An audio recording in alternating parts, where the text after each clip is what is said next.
The OPIR stands for the Office of Paranormal Investigation and Research, and it's a group of people, like-minded people, who got together and decided to explore some of the unknown areas a little bit further as far as what goes bump in the night. So predominantly we investigate things like ghosts, we investigate things like strange creatures, animals. We've partnered up with another group that does UFO studies as well, and it's all quite, it sounds out there, but it's actually quite serious research. What spawned it was just a pure interest in things that weren't really explainable. I kind of mixed that with history a little bit too, because I enjoy doing research on history. So I've had experiences ever since I was a young child. So I think it's something that I've kept with me for a long time, and it's an interest that's developed and grown over the years.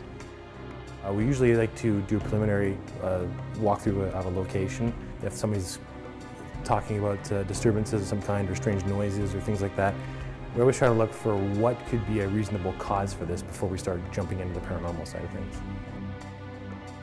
This particular location, we did capture something actually in the back corner, and that was a light anomaly that we captured on one of the films. And it kind of just went from the bottom right to the top very quickly. So naturally, the first thing we think is that maybe it's an insect of some kind, so we went back and had a closer look, and there was no insects in the room that we could find. We also thought maybe it was a light disturbance from outside, like maybe vehicles traveling by the window. So we ran some experiments that night and we couldn't recreate it. And the way that it moved, upon further analysis, when we zoomed in, we couldn't really find any body or wings or anything that would show that it was a creature or an animal of some kind. So at the end of the day, we're kind of left thinking it could be something else.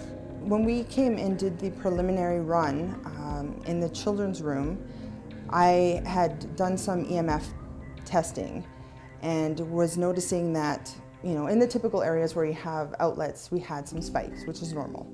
But dead center in the room, I was getting some regular readings, and all of a sudden I kind of brought it down lower to probably the height of a child, and it spiked. And I just held it there for a little bit, and then it just disappeared. And eventually, once the psychic came in on the night of the investigation, she let us know that there was a small child in that room.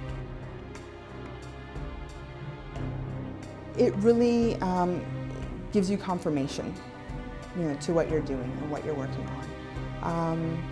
A lot of times people say, you know, I'm not a believer, and I think everything is based on personal experience. Not everyone's going to be a believer, not everyone, you know, is going to have an experience. So it really is a personal encounter. I've had enough personal experiences to validate my beliefs. I myself am still very much a skeptic. That's why I do this, to try and understand a little bit better. So for people who are maybe a little bit skeptical themselves, I would encourage them to come by, and they're more than welcome to ask questions.